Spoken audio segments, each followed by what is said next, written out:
लगती रहती है, खुले में रहते हैं, अच्छा नहीं लगता। अपने लिए भी एक घर बनाओ। शंकर जी बोले पहाड़ी अच्छा है, लोग पहाड़ देखने जाएंगे आने वाले भविष्य में। पार्वती जी बोली नहीं, हमें तो बढ़िया घर बना के दो। शंकर जी बोले ना जिद करो देवी, अपन पहाड़ में ही अच्छे हैं, ठंडा ठंडा यहाँ मौसम है, बढ़िया, कोई नहीं है यहाँ अपने सिवा। नहीं नहीं नहीं, आप हमारे लिए घर बनाओ। अच्छा, शंकर जी ने बनाई सोने की लंका, पूरा सोने से सुसज्जित सुसज्जित, समुद्र के मध्य में टापू पर। पार्वती जी को दिखाया, माता पार्वती गदगद, वाह आनंद आ गया, बड़ा अच्छा घर बनाया, खूब सारे कमरे हैं, बहुत विशाल है। शंकर जी बोले घर तो तैयार है, अब गृह प्रवेश कर लें।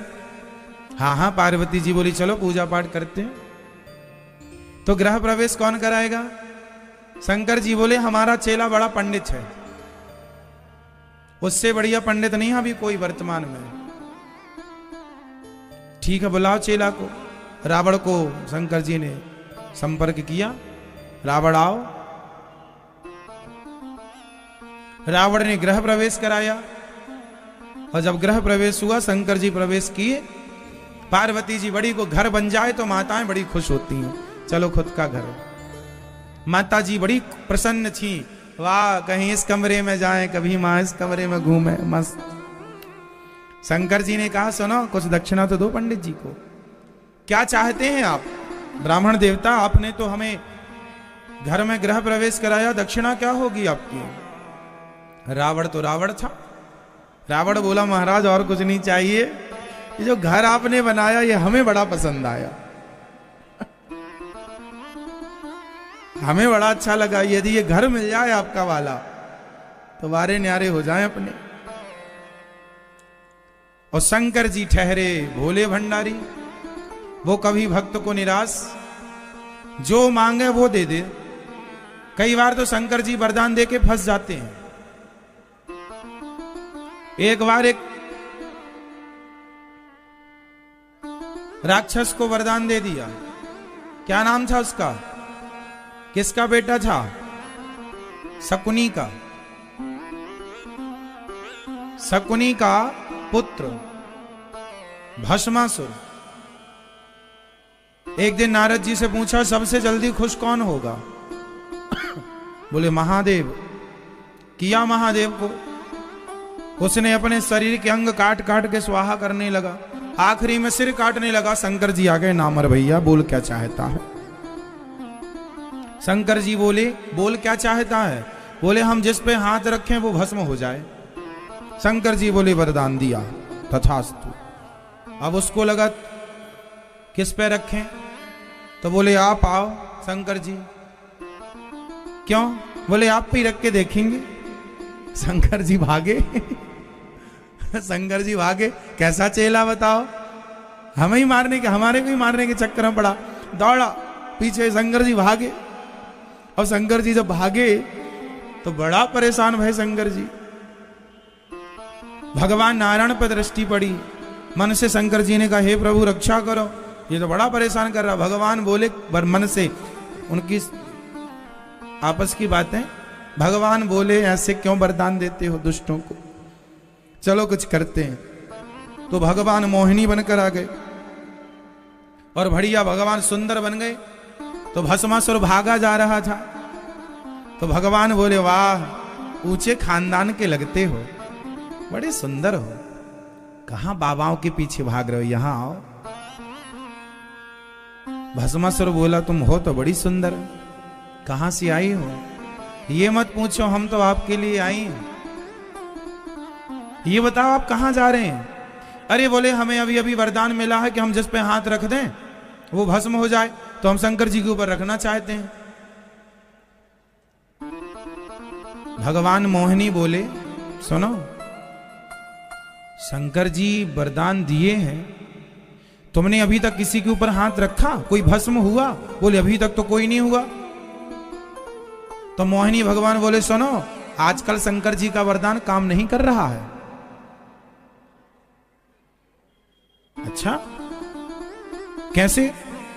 अरे तुमने जब किसी के ऊपर रखा नहीं, कोई भस्म हुआ नहीं, तो कैसे कह सकते हो कि वरदान मिल चुका है? भाई किसी के ऊपर रखो, प्रैक्टिकल करो। बोले किसके ऊपर रखें? अरे बोले अपने में एक्सपेरिमेंट कर लो।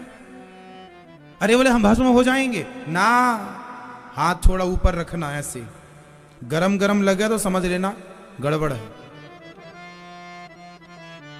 भस्मासुर बोला अच्छा, तो हाथ रखा उसने, बोले कुछ नहीं लग रहा गरम ठंडा। शंकर जी भगवान नारायण बोले फिर देखो दम नहीं है, अब फिर से तपस्या करो तुम। उसने पूरे ही रख लिया, और पूरा रखा तो भस्म हो गया। और भस्म हुआ तो शंकर जी आए, भगवान बोले अब दिए तो दिए, आगे से मत देना, ऐसे चेलों से सावधान। तो शंकर जी को ऐसे चेले मिलते रहते हैं। एक रावण मिला, घर ही छीन लिया, बोला ये घर हमें दो। शंकर जी बोले पार्वती जी अंदर वहां अपना सब सामान जमा रही थी, अपना सूटकेस वगैरह। शंकर जी बोले चलो वापस भरो कपड़े लत्ते, चलो। बोले क्या हुआ? बोले घर गया। कौन ले गया? बोले पंडित जी ले गए, रावण। पार्वती जी बोली क्यों? बोले इसने दक्षिणा में मांग लिया, हमें ये घर दे दो। शंकर जी बोले अपनी किस्मत में है ही नहीं घर वर, अपन तो वहीं रहो पहाड़ में। शंकर जी के साथ पार्वती जी जाने लगी, पर माता पार्वती ने श्राप दे दिया, अरे मूर्ख, दूसरों का घर छीनता, जा मैं श्राप देती हूं, तू इस लंका में रहेगा जरूर, पर सुखी नहीं रहेगा इस लंका में। इसलिए लंका में जब तक रावण रहा, कोई ना कोई परेशानी से वो जूझता ही रहा। तेरा सर्वनाश हो जाएगा, ऐसा पार्वती जी कहकर गई। परिणाम यही है कि जब आप किसी दूसरे की संपत्ति पर नजर रखते हैं, किसी दूसरे का धन हड़पते हैं, तो सर्वनाश की स्थितियां पैदा हो जाती हैं। इसलिए कभी किसी की संपत्ति पर, किसी के धन पर, किसी के परिवार पर, स्त्री पर, पुरुष पर, धन पर गंदी निगाहें, गलत निगाहें ना रखो, वरना परिणाम बुरा होगा। तो लंका भगवान शंकर ने बनाई। भगवान तो पहाड़ पर रहते हैं और भगवान शंकर के भक्त सोने की लंका में रहता है। देख लो, भगवान शंकर अपने लिए कुछ नहीं जोड़ते, सब भक्तों को दे डालते हैं। तो भगवान शिव की बनाई हुई लंका, जहां रावण रहता है।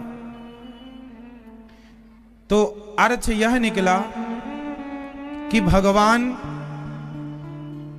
परम दयालु होते हैं और अपनी लीलाएं भगवान इसी तरह करते हैं। भगवान राम, जो संपत्ति राम जी की शरण में जो आए, राम जी राजा बना देते हैं। विभीषण आया राजा बनाया, सुग्रीव आया राजा बनाया। अच्छा, सुग्रीव अच्छे आदमी थे कि नहीं?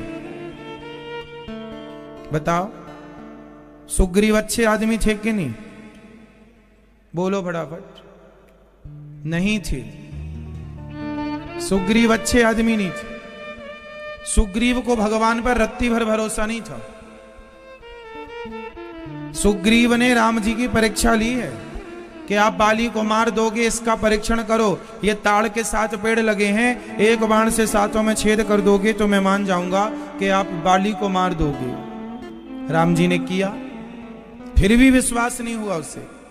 हनुमान जी ने, हाँ, सुग्रीव की एक बात अच्छी है कि हनुमान जी पर विश्वास करता है। यदि आप भगवान पर विश्वास नहीं करते, पर भगवान के भक्तों पर, कोई संत पर विश्वास करते हैं, गुरुओं पर विश्वास करते हैं, गुरुजनों की वाणी पर, तो निश्चित भी आपका कल्याण हो जाएगा, निश्चित ही कल्याण होगा, या भगवान पर या भगवान के भक्तों पर। राम जी ने सुग्रीव से मित्रता की। अच्छा, राम जी ने बाली को मारा। बताओ, राम जी ने बाली को क्यों मारा था? आप बताओ, क्या गलती थी बाली की? किस गलती के कारण राम जी ने बाली को मारा? उत्तर दो। आप बताइए, क्या गलती थी बाली की? आप बताओ।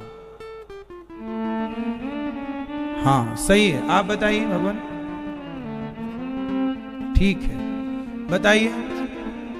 सुग्रीव की भाई की पत्नी को उसने अपनी पत्नी की तरह रखा हुआ था, कब्जा कर लिया।